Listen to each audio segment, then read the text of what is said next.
Let's make keto steak and cheese roll-ups. You're going to need half an onion, green pepper, mushrooms, shaved steak, sliced mozzarella, and sliced provolone. Lay your mozzarella out on a parchment-lined baking sheet and then add your provolone on top. Bake at 350 for 10 to 12 minutes. Melt butter in a pan, add your steak, and cook for 2 to 3 minutes. Then add your green peppers and your onions and cook until done. Pull your cheese out when edges are brown. Add your meat, roll up, and enjoy.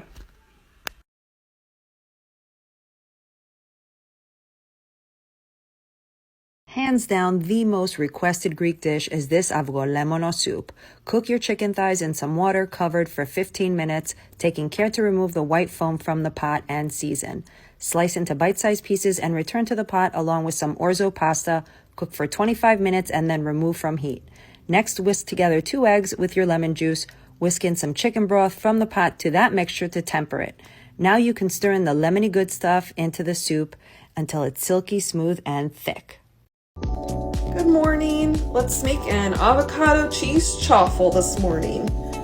Spray your baby dash. Add some cheese.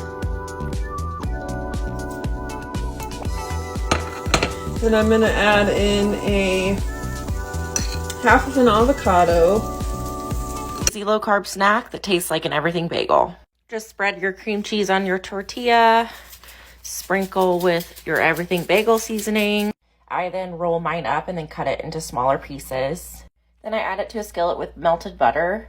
And you want to cook these until they are brown on both sides. And when they look like this, you are good to go. Brussels sprout action. Wow. Little Brussels sprout action going on here. Look at these things, are unreal. So what you're going to do is add some water, some white vinegar, and sea salt to a pot, bring to a boil. Then you're going to boil your Brussels sprouts for about 15 minutes. Look at the slow-mo. Then you're going to take them out, add them to a cold ice bath for about 90 seconds to cool down. Then you're going to drain them. Now you're going to have your little setup here. You have a plate, and then you're going to smash them down. You're going to see a little bit of extra water go on to the plate. You're going to have a separate bowl just to clean off the plate so you don't have soggy Brussels sprouts. This is going to help them bake and get as crispy as we possibly can. I can't promise super duper crispy. You'll see whenever I get to the taste test. But anyways, spray with nonstick cooking spray, add sea salt, add to the oven on 425 degrees Fahrenheit for 12 minutes. Then you're going to flip and bake for another 12 minutes. Then add your Parmesan on top, and then it's time to enjoy, my friends. It's got like a little crisp to it, but it's not like, like cracked potatoes. They got that little crisp to them. They're just full of freaking flavor though. Wow. My mom's juiciest, most delicious meatloaf done in the air fryer. Let's go. In a pan, saute your veggies for a couple of minutes until everything is nice and translucent along with all of your spices. Take it off the heat, and in a separate bowl, we're going to add in our minced meat, 1 egg, sauteed veggies, parm, breadcrumbs, and stir it all together. Add your mixture to some saran wrap and shape it so that it fits your air fryer. Gently remove the saran wrap, add it to your air fryer, bake for 15 minutes. Open it up, add your favorite barbecue sauce, bake for another 8. Enjoy and follow for more. Check out these avocado crisps. Take 1 ripe avocado and mash it up. Add 1 egg and 1 cup Parmesan cheese. Mix, mix, mix. Scoop out and flatten on parchment paper. Add everything bagel seasoning. Bake for 30 minutes at 350 degrees. Eat it as is. Or make a sandwich.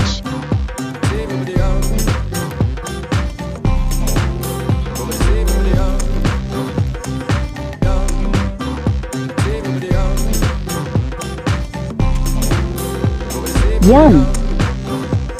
Honey mustard pretzel chicken. Honey mustard pretzel chicken. I have thin chicken tenders here. Coarsely ground pretzels. Flour and a little bit of cornstarch. Eggs and Dijon. Salt. Onion powder. Garlic powder. And honey to balance it all out. Onion powder. Here's the garlic powder. Kosher salt. Mix that. We're going to take 1 chicken tender, pat it into the flour, into our honey Dijon egg mixture. Make sure to get the corners and press it into the pretzels. This is what it's gonna look like, and lay them on a cookie sheet and fry, baby, fry. Ready to fry. Ooh, yeah. Our favorite green bean salad for day 3. Oh, Catherine is so excited she would trade her cow for just one portion of this magical bean salad. I was at my local farm market, saw first of the season asparagus, and knew I had to make Catherine's favorite salad.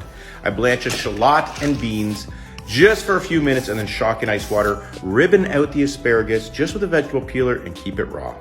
Vinaigrette goes into a bottle, Dijon, white wine, honey, extra virgin olive oil, and shake and bake. Crush up some pine nuts, and I always toast my nuts on the stove. You can keep an eye on them and they'll never burn that way. I go heavy kosher salt, black pepper, vinaigrette, give it a toss, take it to the plate, ribbons go on top, and rain down those salty nuts. Parmesan Reggiano brings everything together. That is day 3 as salads wrapped up. Follow us for 4 more. Let's make a keto cinnamon roll. Warm up your pan, grab a low-carb tortilla, be sure to cover it with cream cheese. Next, add a few dashes of cinnamon and a keto sweetener. Mine is from Amazon. I added pecans too. Melt some butter in your pan. Follow me for more low-carb recipes. You don't need a smoker to make amazing barbecue at home. Let me show you how you can use an oven and make fall off the bone ribs. Start with your favorite binder. Yes, I use mustard. Make sure to get both sides really well. Grab your favorite seasoning of choice. I use the cherry barbecue rub. And look, it's called a rub for a reason. So make sure to pat it in really well or rub it in real good. And make sure to season both sides very generously. Once you got it seasoned, wrap it up real tight, pop it in the oven at 300 for 2 hours. And after 2 hours, you're gonna wanna unwrap it, throw on your favorite barbecue sauce and pop it back in the oven for 30 minutes unwrapped. You're gonna wanna take it out one more time, give it another good coat of barbecue, pop it back in for 30 minutes. And just look at this amazing bark. Super tender, you'll fall in love with this every time. Stop what you're doing and look at these gorgeous turkey Mediterranean meatballs. These are packed full of flavor and so super easy to make. Throw everything together in your mixing bowl. As you can see, I've used panko breadcrumbs. If you are keto, all you have to do is replace that panko with a mixture of almond flour and Parmesan cheese. I have it listed here in the list of ingredients. We're going to use the oil of the sun-dried tomatoes to keep these meatballs from drying out. Mix it together with your hands and then turn them into about golf ball size meatballs. $3.75 for 30 minutes and you are left with crazy delicious meatballs. Go ahead and dip these things in tzatziki sauce, homemade or store-bought, up to you. And don't forget to like and follow for more recipes. Today I'm going to show you guys how you can make a gourmet and delicious McDonald's Filet-O-Fish. Start off by chopping up your favorite white fish into a square. I'm using cod. For the breading, in one bowl, add 1 cup of crushed up panko crumbs. In your second bowl, crack in 2 eggs, 1 tablespoon of water, some garlic powder, salt, pepper. Dip your fish in the egg, then breadcrumbs. Then fry your fish in 300-degree oil for 3 minutes on each side. Top the fish with some salt. To make this tartar sauce, combine 1/4 cup of mayo, 1 tablespoon of relish, 2 teaspoons of lemon juice, some seasoned salt, and a dash of paprika. To assemble, on the bottom of a toasted bun, add a slice of cheese, fish on top, add about a tablespoon of your tartar sauce, and here it is. Today we're making flat tummy and clear skin smoothie. Let's go. Handful of kale. Make sure you chop that down first. Handful of spinach. 1 stalk of chopped celery. A handful of chopped cucumber. Get that avocado in there. A half a Granny Smith apple. Add some fresh pineapple in there. Put your whole banana in there. Add you some unsweetened almond milk in that, John. Oh, yes, baby. Blend on puree setting. Yes, get that texture, baby.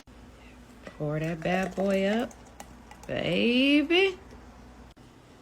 Then you drink up, babies.